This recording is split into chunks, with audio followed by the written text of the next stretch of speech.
policy wherein I'm getting a lot of malware that is typically tied to incident response engagements. So that is going to be the focus of this talk, and I might be getting a little bit ahead of myself. But so who am I?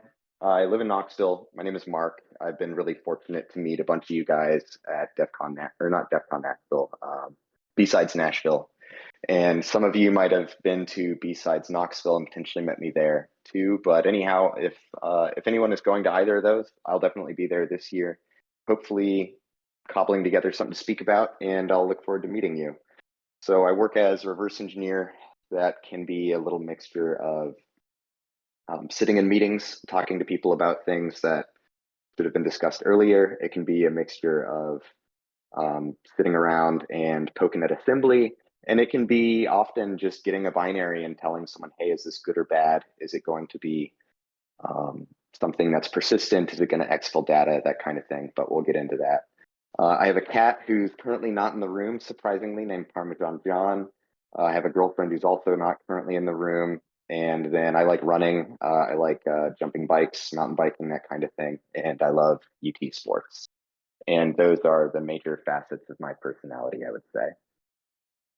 But let's talk about the topic. So what are we really talking about? Like I said, we're going to talk about malware analysis in the context of like pressure or a time goal. And this, I think, is important because it's really easy to just be like, oh, well, you can do this thing, or you can do that thing, or you can read assembly, or you can use this tool, that tool.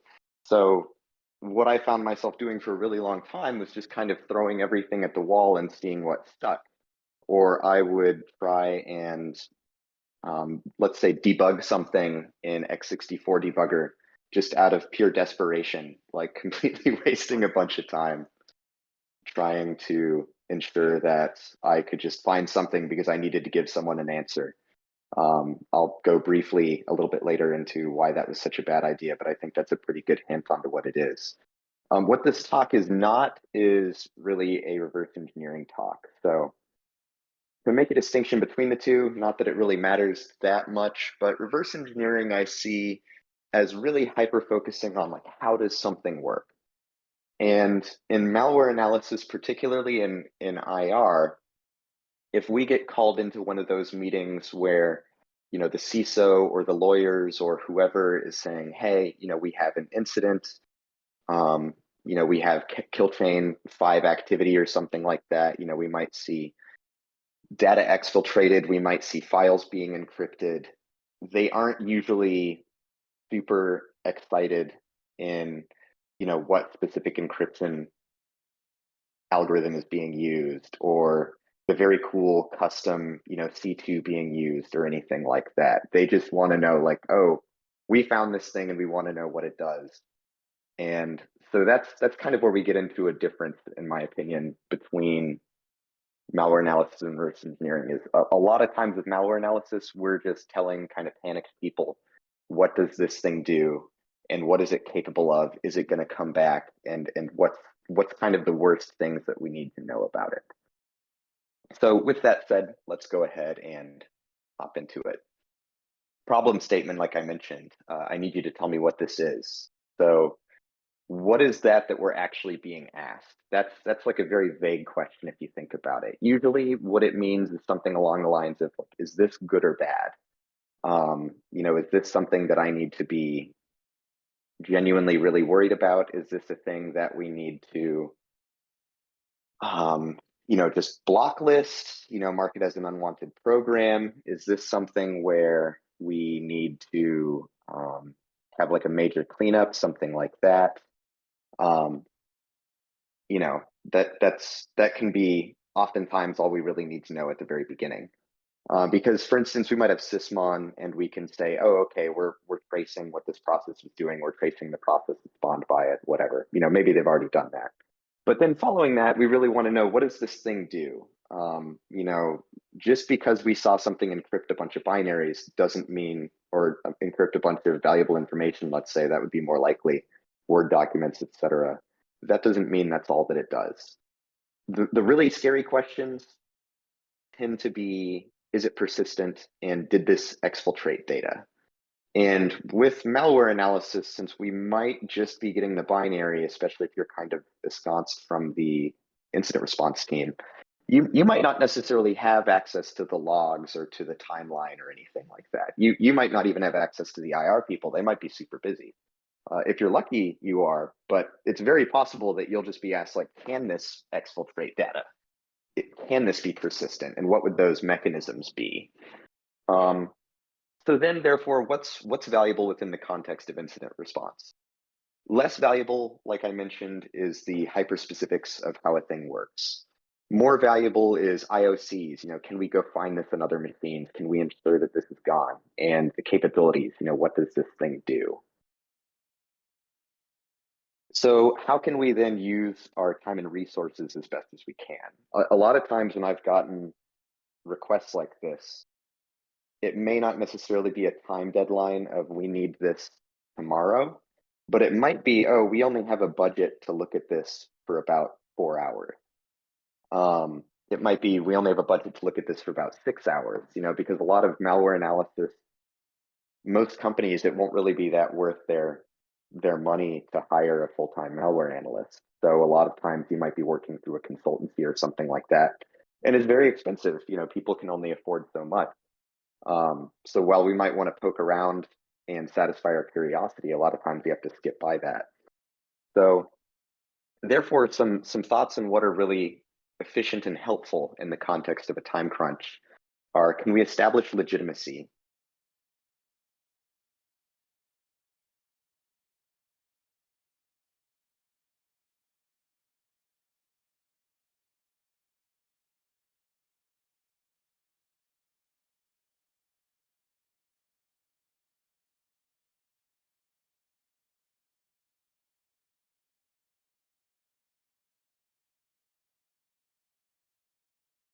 If we know it's Mimikatz, that would help. But really, we know all of that because we established the malware family. And so therefore, there's probably a bunch of information on exactly what Mimikatz does. So ultimately, a lot of this, if I really had to rename this talk or repitch it, it would be about trying to find really efficient ways to figure out malware families. Because if you can find a malware family such as Redline Stealer, RIP, then you can probably find a billion different little write-ups about what exactly that does and how it works and what the TTPs are of the people who are dropping it, all of that kind of information. So this, I think, becomes a much more efficient way of thinking about how do we try and get those answers to those people when they need them.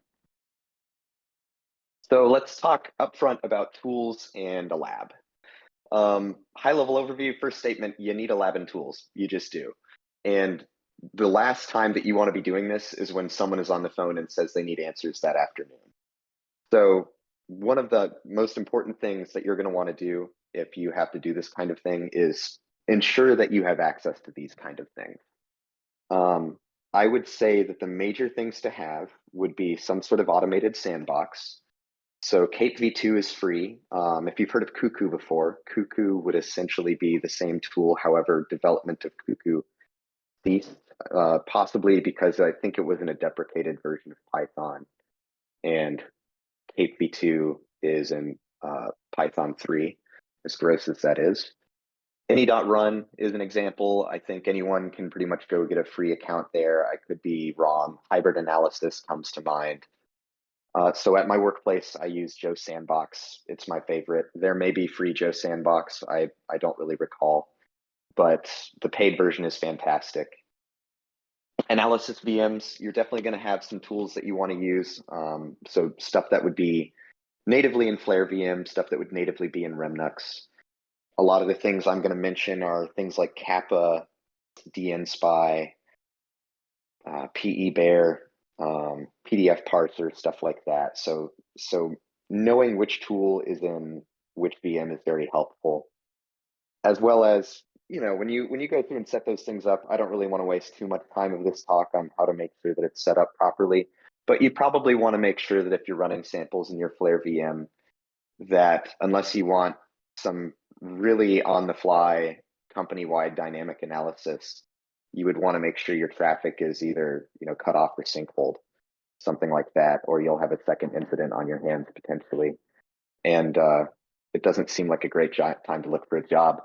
So nice to have a malware database. This can be access to VirusTotal. This can be using Malware Bazaar. This can be using the VXUG database. This can be setting up the CERT Polska malware DB for yourself and just begging Liz to give you the VXUG repo and importing everything there, creating your own. So that's going to be available in varying flavors as well, between free and paid. A documentation repository, I think that's super important, and I didn't want to get past that when discussing all of this. So the thing with documentation, as much as it's not going to be super fun, you're going to want to make sure that you're able to actually follow everything that you're doing. You're going to want to make sure that you have documentation on what tools you have, how they work, as well as you're probably going to eventually come up with workflows for certain sample types. I have certain things that I do for every single Golang sample. I have certain things that I do for every single PDF sample. Those are some things that we'll talk about. And so documenting those will always save you, because I might only work on a PDF sample, quarterly or something like that. So just knowing, oh, okay, this is where I have this tool installed. These are the command line arguments for the tool, and these are the expected outputs of it. That definitely speeds me up quite a bit. The other thing is that you're going to be wanting to take notes as you do this analysis. Typically with IR, you'll have to write everything down, and it'll be kind of annoying from time to time, but I've definitely just worked on samples and really neglected to take as many notes as I should have. And then I wrote something down, and the answer is, well, how do you know that? And, our findings are fact reliant. What did we do to establish X or Y finding, and how do we have to defend it? The more you work in IR stuff, the more you'll find like you might be freaking deposed to go discuss something to a lawyer. You might have to write, literal legal documents, that kind of thing. So knowing what you did is just really, really critical. Another thing that is very helpful are CTI analysts. So if you are fortunate enough to work with some CTI analysts, you'll kind of see why when I get into this later, but sometimes I'm just like, hey, I'm working on this Golang sample. It appears to do establish persistence via a certain way, and it appears to be, let's say credential harvesting or something like that. What are the ones that you are hearing are making the rounds? And that can be very helpful for identifying a family pretty quickly. I did not really used to take advantage of CTI folks and CTI that much as a resource. And really, it just turns out that when people devour CTI material all day, they tend to have a pretty good idea of really what's making the rounds. But let's go ahead and get into establishing a workflow. So remembering that we want to work on all of this fast, we want to begin Sandbox analysis and start Capa immediately. We'll talk more about these tools individually in a second. Then what I like to do is check file properties while those things are running. Then I like to use Detected Easy, Floss, and PE Studio. And most of this, by the way, we're going to be just discussing PE files, but I think you can really adapt this kind of workflow and what we're doing with each of these tools to most file types, especially most executables. And if not, it's still a pretty good example of a workflow and a mindset of doing things concurrently when you can, making sure that your tools are ready, and just going as quickly as possible. So let's start with Sandbox analysis. And I'm going to check really quick to make sure that I'm not skipping by people's questions. Doesn't look like I am. But yeah, ping me in the speaker queue or something if someone asks a question, and I'll be happy to try and get to it as quickly as possible. So kicking off that sample in a sandbox, we've got some pros and cons to it. Automated dynamic analysis, I think, is huge. So it's just really time consuming to run something and check sysinternal tools and go and read through all of our all of our registry changes, stuff like that, rather than using a tool that can execute something and then tell us what it's observing. We might also not see much at all and then know, okay, this isn't executing properly. Maybe that means we need to provide some arguments or something like that. Most sandbox analysis tools as well are going to be running Yara against the sample, maybe some config extractors, maybe carton analysis. If someone writes that down, because I should have it, carton with a K, Karton, that's really something tied into Polska's malware analysis, or malware DB rather, but it's pretty helpful. We might see some PCAPs. So say we see some PCAPs that start with something like pan mining island high exclamation point. If we thought that was suspicious and then we Googled that, we would probably see something along the lines of Akamai's very good blog on pan mining botnet. And that might be as far as we need to go. That can be potentially kind of a holy grail. And holy grails in this are going to be referring to things that help us come to malware family conclusions. So a config extraction would be another holy grail in this context. If we find a config is extracted for a known stealer or a known rat, then we know it's that rat, and we can Google an article about that rat or two, and we can write a report and say, this is what this thing is capable of doing. Here are my sources. Boom. You just saved everyone's time. There's probably going to be pre-known IOCs, all sorts of stuff like that. So that's absolutely fantastic information if you find a config. One reason why I would potentially advocate paying for a sandbox if you can is because keeping these up to date is basically a job. I mean, I don't know if for most places keeping sandboxes up to date is literally a full-time job, but you would want to be making sure that you add up-to-date Yara, up-to-date config extractors. I've definitely seen one of my poor coworkers was just working on a stealer or a botnet. I can't remember which it was. And he wrote a config extractor for it for like a malware detonation pipeline. And literally the next day, an article came out about how that config was being hidden in a different way. And so he had to write a new one. So that's going to be frequently changing, because that's how we hide, our most important atomic IOCs. Some cons: sandbox behavior can be really finicky and be reported as behavior of the malware. Like, say you only turn on that sandbox every once in a while and you execute a malware and it says some update process is going on.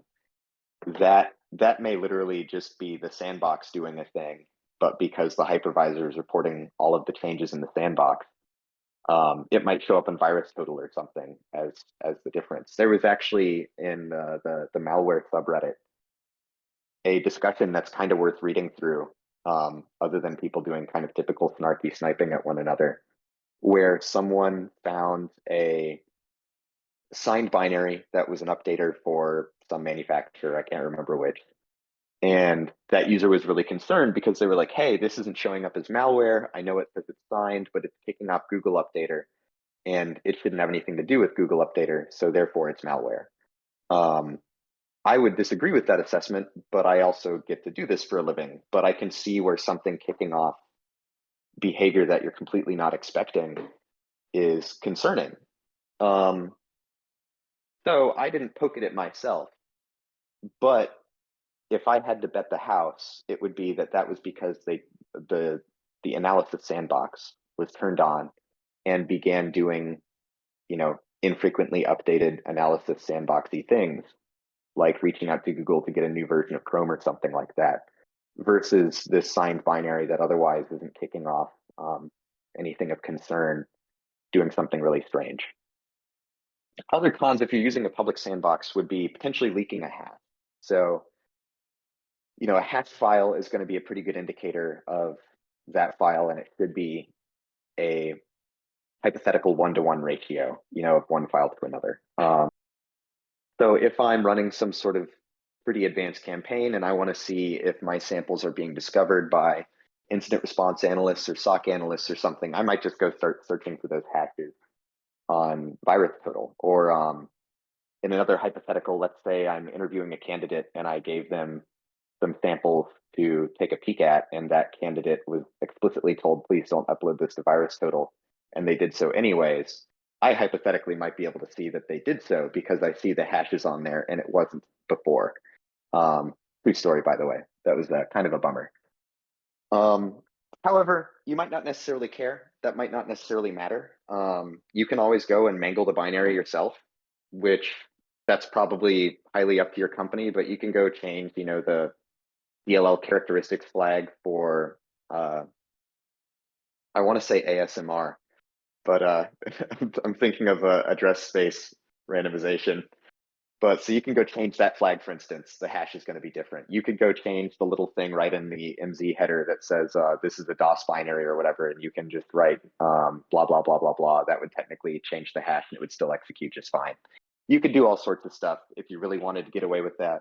But they also might technically still have some other ways of telling that you uploaded it. So, your mileage may vary. That malware also, say it's a beacon or something like that, it might start phoning home and they might see like, oh, okay, this is coming from infrastructure belonging to VirusTotal or to Joe Sandbox or something like that. Again, you might not care. That really might not matter. I think people kind of overthink that sort of thing, but there's certainly some context where avoiding leaking that kind of thing is very, very important. Okay, so for our next thing we're going to talk about is Capa. I could not find a screenshot that really fit in here very well. So I'm going to read off a little bit of what this looks like. So you'll see on the left of this screenshot that I added in here, attack techniques. So defense evasion, you'll see that it identifies process injection, sandbox evasion, that kind of thing. Execution, it says it utilizes, DLLs, that kind of thing. Capabilities, it says that it can execute anti-VM instructions, encoding data using XOR, initializing hashing, checks if file exists, gets a host name, creates a process, allocates read-write executable memory, uses process replacement, stuff like that. These are all pretty important things to be able to identify. Let's say that we never actually identified a malware family for what we're looking at. That definitely happens from time to time. Sometimes people just write their own stuff. Sometimes a malware family hasn't been named yet, and congratulations, that might be up to you. You might at least be able to say, hey, this is capable of network communications. This is capable of file manipulation or iterating through file systems. It's capable of creating or deleting files, and it's capable of encryption. That could be something where it's a downloader, or it could be something where it's ransomware. Either way, that might be important context in the case of incident response, as well as if you see all these capabilities and you ran it in a dynamic sandbox or something like that, then you can say, okay, well, I saw that this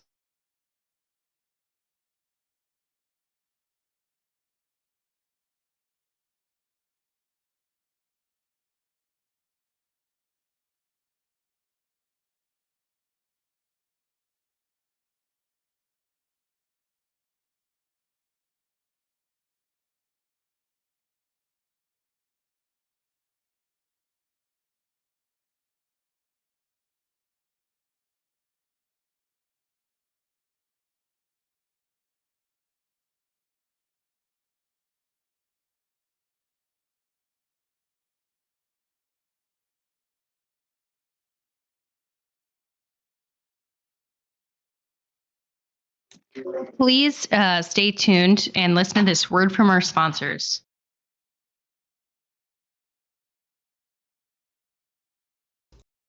Go ahead. Hi. Keep going.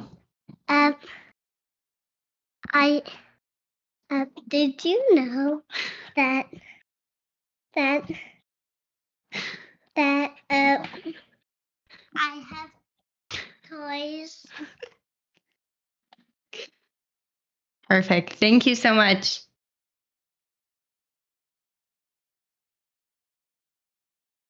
They want to know what kind of toys. What kind of toys do you have, buddy? I got Legos. I got a lot of Legos and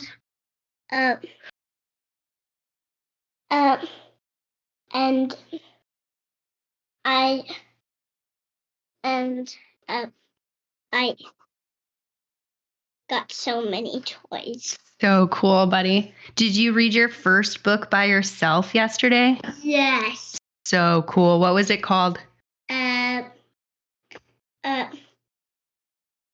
It was called Dog. Hot Dog? Yeah, Hot Dog. So cool, buddy. Hot Dog. All right. Thank you so much. Go play with your pigs. Play too.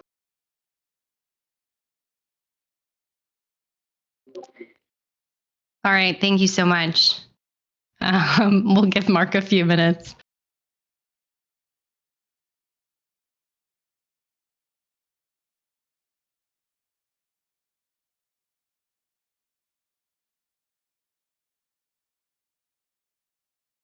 We'll do some more digital juggling, I guess, while we wait for him to reconnect. Anyone hiring? Anyone looking for a job?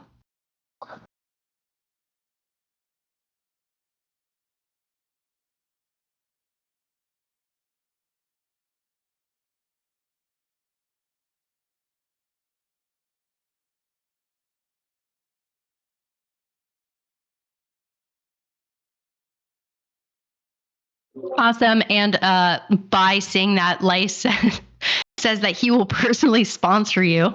So if apply to a position on there and then harass him.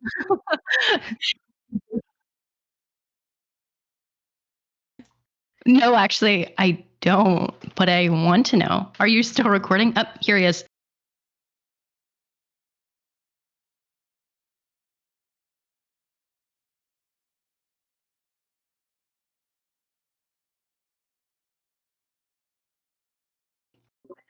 Hey, did I lose you guys? Did I drop out? That's okay. We had a advertising break. Oh, okay. What was I talking about before I lost everyone?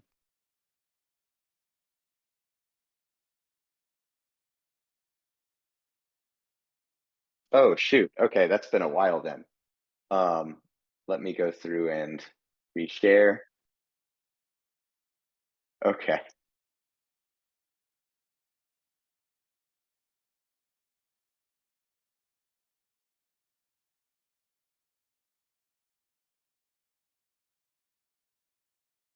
All right. You guys should be able to see PowerPoint again.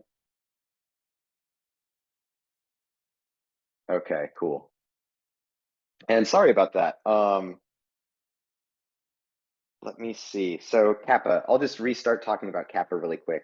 So with Capa, it's going to tell us a good idea of functionality in the binary based on YAML rules that are written in the Capa repo. I think Capa is by Mandiant, and so Capa is a tool that you can just go on GitHub and download and install. However, I believe it comes pre-installed in Flare VM, and I know for a fact it comes pre-installed in Remnux. So I use Capa every single day. Capa can take a while to run, which is one reason why I recommend kicking off Capa in your command line as soon as you get that binary, basically at the same time as you're running something in like a dynamic analysis sandbox. So some really good things about Capa is that you can identify some basic functionality about the malware. Sometimes it's pretty high level. So you might see things like Capa might say, oh, this establishes persistence by copying itself to the startup folder. You know, that's pretty good, but it might say this is capable of encryption and decryption of files. And it might say that this is capable of file creation. And it might say that this is capable of network communications or something like that. So that could be like a downloader, that could be, ransomware to some degree. That doesn't exactly tell you everything about it, but if you did kick off that sample in a dynamic analysis sandbox and you kind of see like, oh, this is downloading a payload and executing it, then Capa makes really, really good supporting evidence for whatever you're going to be looking at. Additionally, it can be really helpful for identifying the language that it was written in or what it was compiled in, which we'll get to why that's helpful in a bit. You might get lucky and identify a family like Cobalt Strike, but generally Capa is, in my experience, not necessarily used to establish a family. And another nice thing about Capa is that it doesn't phone home. You don't get anything back that says anything like you're not gonna create any network traffic, that kind of thing. Generally, you're not going to be infecting, the machine it's on, something like that, by analyzing it with Capa. But that said, I tend to use Capa in an isolated sandbox anyways, just because why not? Another con with Capa, though, is that it can be imperfect. So it could say something along the lines of, oh, this binary is parsing credit card information. And if you go and look at the Capa rule for that, it's really looking for special character manipulation, stuff like that. So oftentimes I've seen something identified as parsing credit card info, and really what's going on is that Capa is seeing a URL be sanitized or something like that, or something is just messing around with URL formatting, that kind of thing. So you definitely have to be careful about that. But it can be very, very helpful. I know the screenshot is really small, so I'll read through some of them really quick. This is identifying in this sample defense evasion via process injection, virtualization and sandbox evasion, file obfuscation, encoding data using XOR, checking if a file exists, getting a host name, creating a process, allocating read-write executable memory, stuff like that. So like looking at this, it's not going to tell you everything about this binary, but it's going to tell you enough different things that it's going to be very helpful information. Because a lot of times what we're really trying to do is we have minimal information at the start. We want to see the big picture. We want to see the forest, and all we have are trees. But if we describe enough about those trees and what we see, without that big picture forest view, we might still be able to search around and see like, oh, okay, the only place with all of these different factors is the Smokies or something like that. And in the context of malware, it might be something along the lines of like, okay, well, this is a Golang sample. It appears to establish persistence by a specific way, and it appears to do this and this. And if we search around, we might see, okay, well, this family is notorious for doing it, and there's about 50 blogs that came out in the past month, so it could be making the rounds. And so I was realizing while I was chatting to myself and disconnected that I neglected to add one of the slides that I really wanted to add in here. And so I am going to release these slides, like I'll update it and add it in here, but I really wanted to talk about static file properties. And those are important for what we're doing because we can learn a lot about the sample potentially from those. And this is another way where we might get a quick win. So for instance, signed file. I can't remember if I mentioned this when I was disconnected or if I mentioned this before I got disconnected, but there was this discussion on the malware subreddit about what appears to be a benign signed file potentially being malware. One of the big arguments to it not being a malicious file is that it had a valid signature, although the signature was expired, from a very well-known company that is not necessarily known for having their signatures get revoked. And that's a pretty good tell that it's likely to be a non-malicious binary. That's not 100%, but like that is a good score in your favor, in my opinion. Say you see a binary with a signature that's revoked, that is a really good sign that there's a good chance that either it was signed with something that is often used to sign malicious binaries, someplace that's really not keeping track of their signing process very well, or that it may be revoked because it's literally malware. So a lot of times you'll see the certificate authority, as well as whoever actually signed it, whatever company that is, and be able to Google it, and you might see that malware is frequently released under it. You might find it's a legit company and just a legit binary too. You might see, for instance, Acme Corp has a executable, I don't know, unpacker called TNT or something like that. And so then you might just go to Acme Corp's website and you might download a bunch of TNT samples, and you might see, oh, the files match, and this is what that file is, and then you know as much as you need to know about it to write a report. That's potentially another quick win. Data caches, I think most folks are used to looking for these, but things like MD5, SHA-256, SHA-1, whatever, you might get really lucky. You definitely from time to time see malware that is just, it's already been submitted. People have already done a bunch of research on it, and they're just like, yeah, this is definitely Lumma Stealer or IDAT loader or something like that. And that's quite helpful as well. You might even see like a config extracted up there. And again, that's like our golden ticket where we know exactly what we want out of that. And that's just to write a report on what the thing does. Oftentimes you won't get lucky with that, but keep in mind, you can start Googling for those hashes on just, I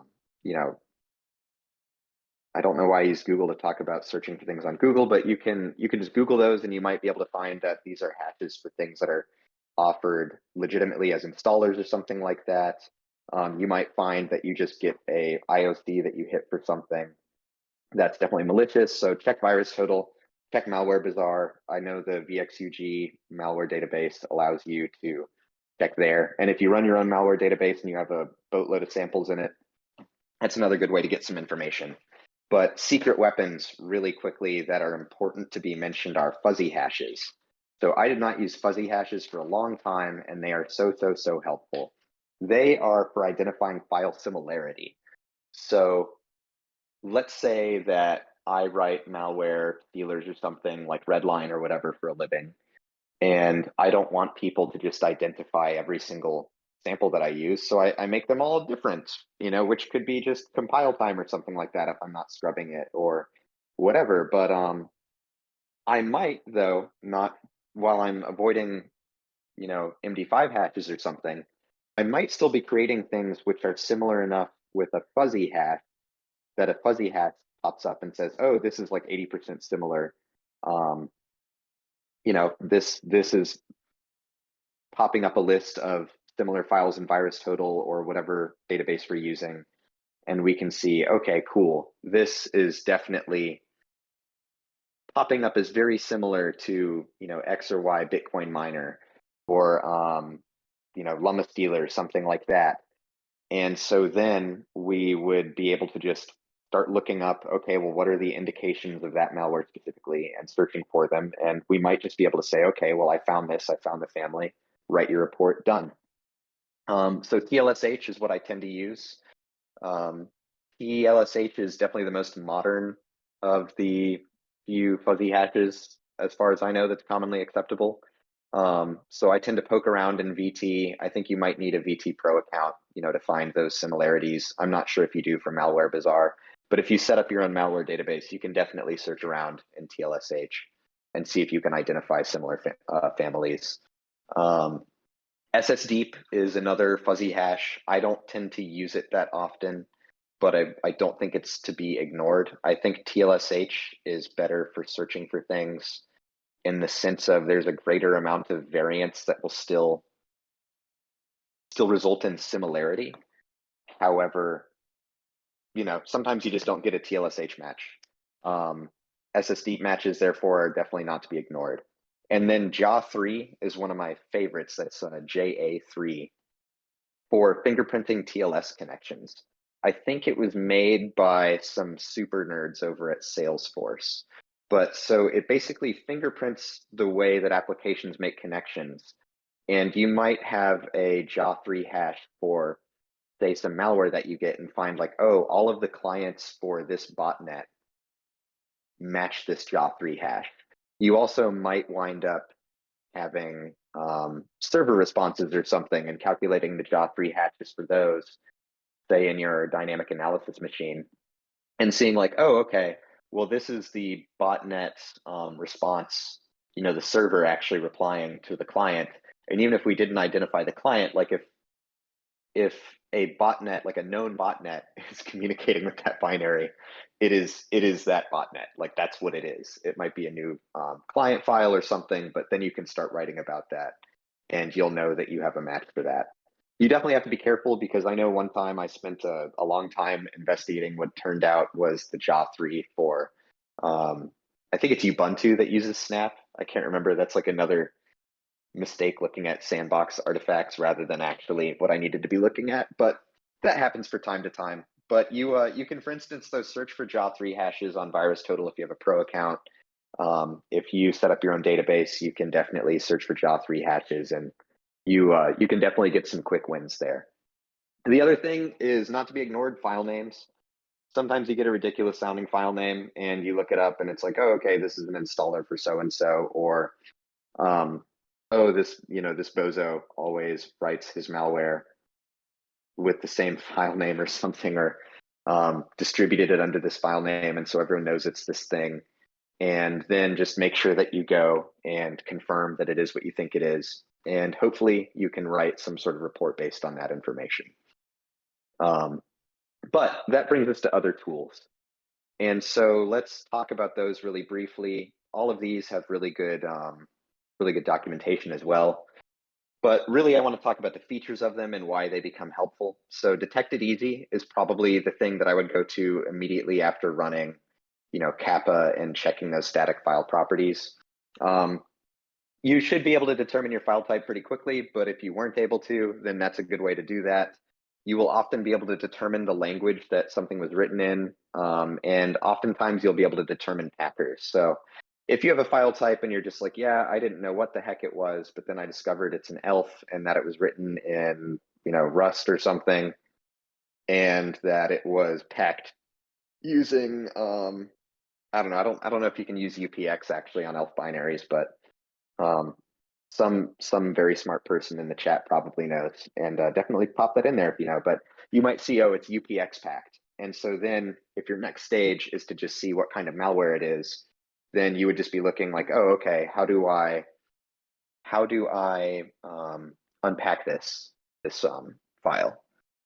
And give me one moment. My cat is trying to sit on the keyboard, but we've gotten him away. PE Studio, similar. There's some overlap, but what I like using PE Studio for is there's a warning section that pops up that says like, oh, this sample is doing these strange things, or it identifies packers very similarly. It'll show you imports and exports. Those become very helpful because with imports and exports, if you see ws2_32.dll, if you see winanet.dll, if you see netapi32.dll, it's like, okay, these are in this because it has some sort of network communication capabilities. Similarly, if you see like crypt32.dll, there's some cryptography capabilities. If it didn't have those capabilities, it wouldn't be in the binary. Ideally, Capa is going to identify a lot of that stuff for you, but I still think it's helpful. And like most things, practice makes perfect. The more you look at these things, the more you're going to immediately recognize certain DLLs that scream out at you as indicating certain things, but it's still important to look at. The warning section, like I mentioned, is really cool. And then floss, I want to mention. A lot of times what I used to use was just the standard strings command on binaries, just to see if I got lucky and pulled out like an onion address or something like that. Floss is, I think, another Mandiant tool that you can go and snag on GitHub that is going to pop out stack strings, that might otherwise not pop up with the standard string commands. They're going to pop out Unicode. They're going to pop out ASCII. You're going to get a lot more information than you would have otherwise. So if you have like a really nasty binary, for example, that is running hidden on the stack command line commands, that might be a really good indicator to you of what this thing is doing. You might see it doing things like running ARP or trying to connect to other systems or running like a really obvious password guessing list, something like that. Boom, those are important capabilities that are going to be really helpful to report on.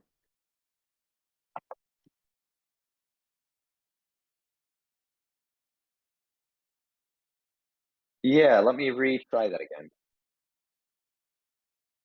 No, that's totally fine. We have been on that or this slide especially for a while, so it's good to check. And also, frankly, after disconnecting earlier, it's kind of a relief to hear someone like pop in and say something, just so I knew I wasn't shouting into the ether while my internet connection's down. But yeah, so that's when it comes to floss, that's very helpful. You might also see some compiler artifacts. So you might see something along the lines of like c:/users/bozo/downloader/final v6. And that might be a good indicator of something to search for, because you might find that there's some guy on GitHub, a user named bozo6 who has a repo named downloader or a repo named final v6 or something like that. Like, stranger things have honestly happened. I've found some really weird stuff just searching GitHub code search or GitHub repos for stuff like that, and just really lucked out. There's like a very high amount of open source malware, and especially when I was working on DoD stuff, I would see a bunch of Chinese APT things that I could just find on GitHub. I'm trying to think if there's anything else that I wanted to mention with that, but really, if you get like a URL, like an onion URL, something like that might be very helpful for seeing exactly what it is. You might find, I think I found fuck you at some specific email provider embedded in, and that was a nice indicator of something. I found language that I won't repeat that was a file path for, I think someone's like, it was like a compiler artifact that was, again, very hyper specific, that once I started Googling around on that on a non-company computer, because I didn't want them to ask me why I'm typing that into the search bar, I found out exactly what the malware was, because it was this one guy who's just essentially writing every single word that doesn't belong in polite society, into his file paths in a very specific order. And so I was like, oh, okay, well, now I know what this is. All of these are things that, like, if it just sticks out to you, it might be worth searching for, and you might get lucky, especially on like Google, GitHub code search, that kind of thing. One thing to note, though, is I feel like there's certain things like, especially like debugging and string analysis and stuff, that can just be these like acts of desperation, that it's really easy to just like really hope you find a quick win, and you spend way too long trying to go through them. Dump out your strings, maybe sort them by length, and see what you see. Beyond that, kind of move on. PE Studio I already talked about, but let's get to, we're almost through here with what I'd prepared, but what do we know so far? So let's say that we don't know a malware family yet, but we know all these interesting things about the malware. We know, let's say that a sample copies itself to a startup folder. We identified, that it has DLLs that signify potential for internet connectivity, and we see significant outbound data. We see that the sample is packed. We see that it's capable of encryption or decryption. I've identified maybe that it has some strings of command line commands, or that it accepts command line arguments. That would be another Capa rule. And we've identified that the sample is Golang. If we think about it, like, how useful is this to IR people? What can we do with it? That's going to be all pretty helpful. They'll know probably already potentially some of these things, but also if we put all of this information together, this is where, okay, we have enough trees to maybe make a forest. So maybe we can search around to see what Golang malware is making the rounds that achieves persistence by copying itself to the startup folder, appears to exfiltrate data, comes packed. We might have even identified the packer. Does some encryption and decryption routines. That might just be for the traffic. That might be for the packing. Who knows? And runs certain command line arguments. There's a really good chance that you will just find the exact family that this has to do with information like that. So it's really easy to want that easy win, the holy grail, the golden ticket, or whatever, to knowing what the specific family is. But really, if you get enough information, you can either start establishing a family, or you can write a name for a new one. because you found something. But in the context of not having much time, this becomes really, really helpful information. With that, though, what would we maybe do with that a little bit further? So some additional life hacks. One thing that maybe I should have mentioned is LLMs, Chat GPT, Copilot, whatever. Not to be trusted. So don't get me wrong. I am like a card-carrying AI hater, but you might be able to get some use out of them. So if we, like that said, if we had a coworker who hallucinated as much on a daily basis as Chat GPT, like we would call a doctor and a social worker and HR. But it is a tool that you might be able to use, and you got to know, like, hey, where is this data going? Are you just contributing to their training set, or do you have like your own setup at work? Can you get it to cite sources, and can it show the steps taken to arrive at a given answer? You might have some good use cases. So how do I use X tool to do Y? That might be helpful. I've definitely seen it give me some nonsense answers. You might be able to get some useful input out of what are some examples of malware with the following traits. Going back, sample copies itself to startup folder, internet connectivity, packed with whatever, encryption, decryption, sample is Golang. You might get lucky there. I've definitely had some times where that led me to information where I was able to identify a family after that. Where it's not going to be as helpful is, can you de-obfuscate this garbled mess? Sure, sometimes, but generally speaking, I wouldn't trust that output for anything important that you might have to talk to a lawyer about. And broadly speaking, I'm not encouraging you to go use LLMs for this kind of thing, but again, it's a tool and helps to be aware of it. But so specific file types, as an example, PDFs, if you just need to analyze a PDF really quickly or something like that, pdfid.py/file name, or not /file name, but just the file name, you might see, oh, okay, this has one JavaScript stream, and it might have, URI, I think is how PDFs tend to talk about, or not talk about PDF. URIs are how PDFs indicate clickable URLs. So like say something is just trying to get you to go to a login page that looks like your company login. So you enter your company login information. That's going to be something you want to look at, because that might again be just like, okay, you sent me this thing because it was our patient zero for whatever happened to this company.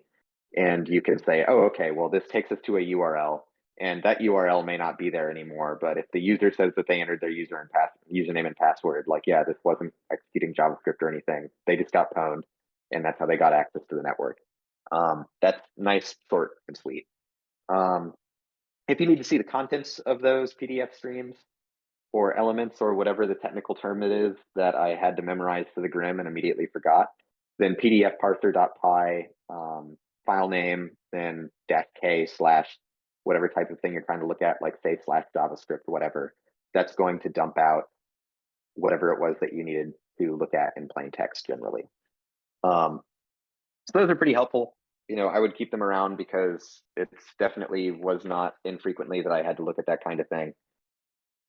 So .NET, dnspy. If you have something that says, oh, this is a .NET binary, install dnspy.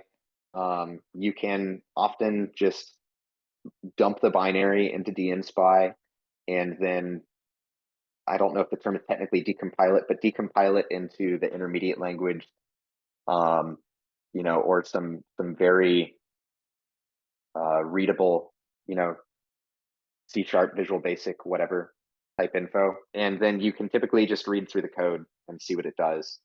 And yeah, that might be more time consuming, but at the same time, if you're really trying to establish, oh, what is this thing doing? Anytime that you're able to get, to the GitHub repo, to the code base, that's really helpful.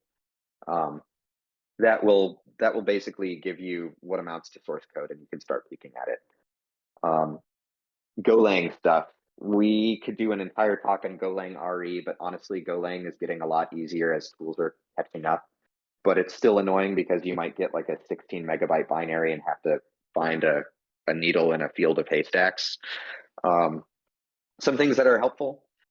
in my opinion, are go version -m. It will show you the imported dependencies. So you might see something like Gorilla WebSocket and be like, oh, okay, this can open a WebSocket. You might see something like Yagi, which allows you to run Golang as a script. If you saw both of them, you'd be like, oh, okay, this is a backdoor that probably allows someone to then, just go in base64 format or something like that to the WebSocket, and then it's executed by Yagi on the box, and bam, it's just a initial stage, implant or something for command execution. Go build ID is also helpful because it shows a bunch of it's basically a long string that tells you a lot of compiler settings. It's worth searching for because sometimes you can find malware that was either compiled with a very similar Go build ID or the same build ID, and that can potentially lead you to an easy win. But that said, we've arrived at the end. So to reiterate some things, have goal-oriented analysis. Try not to just go through and aimlessly debug and hope you just observe whatever's going on. That's going to be a big, it's helpful in the right context, but if you're not trying to answer a very specific question, kind of a big waste of time. Similarly, just like avoid general reverse engineering unless you need it. Reverse engineering isn't fast. You don't tend to get it done in an afternoon. It's very fun. Highly encourage everyone to do it, but stay up to date on industry info and CTI. Have a CTI person if you can. Read about the latest malware. That kind of thing is going to help you go pretty fast. Have your kit ready. Document how you use it and document what that kit is. Maintain a frame of mind of just like, I'm going to learn as much about this binary as I can, because your big picture information that's really important is going to be comprised of all those small details that we talked about. And then practice makes perfect. And also, thank you guys for bearing with me while I guess I disappeared for a little bit of the talk at both the beginning and the middle of it. But that's everything I had. So if anyone has questions or anything, happy to take a peek at it.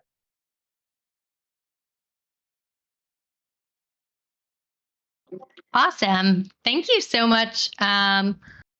If anyone has questions, you can post them here in the chat, or you can request to speak, and we can give you those privileges.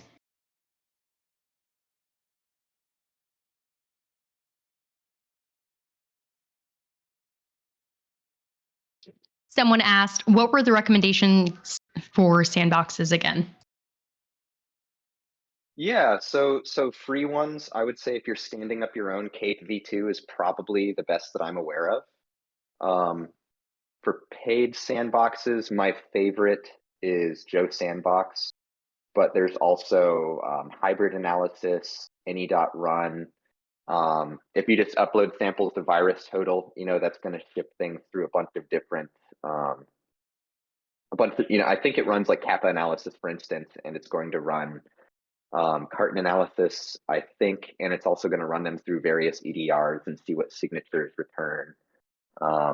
There's probably more, but those are my general favorites off the top of my head.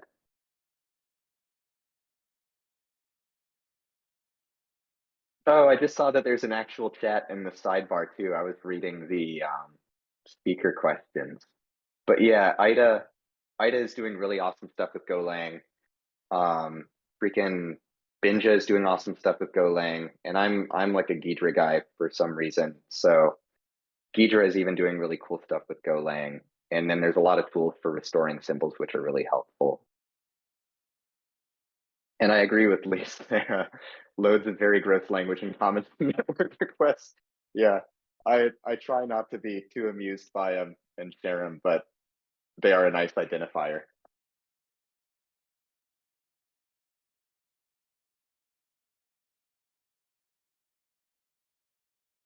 Yeah, I'm never sure in regards to writing them up in Jira tickets. I'm never sure really where to put those in my tickets, although I'm currently the only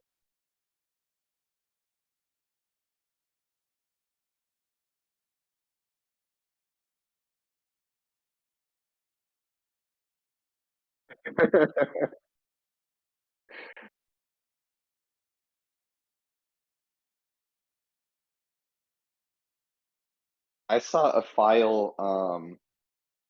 I saw a file path in a debug, like a compiler artifact, that was something along the lines of like a somewhat famous CTI analyst is a inward and then a sexual slur, that I was like, okay, I'm not pushing that to miss, I think, but like there's no other malware that I've seen this pop in so many times. So I just never know what to do. But for context on that, I'm currently, I used to be on a team of 5 people. I am currently the only person that's doing malware analysis and RE for the company. And so I'm just not very brave about a lot of things right now. But yeah, there's like the sketchiest things that you'll see written in these various toolkits. And it's definitely more amusing than it should be to me. But yeah, the edgelord community and the malware community have a lot of serious overlap.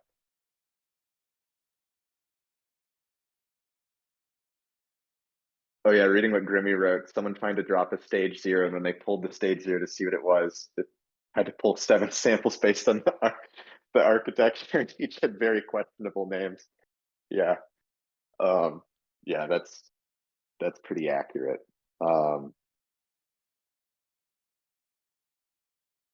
Yeah, and also guys, I'll definitely fix my slides, and I will upload them here or elsewhere, wherever it's helpful.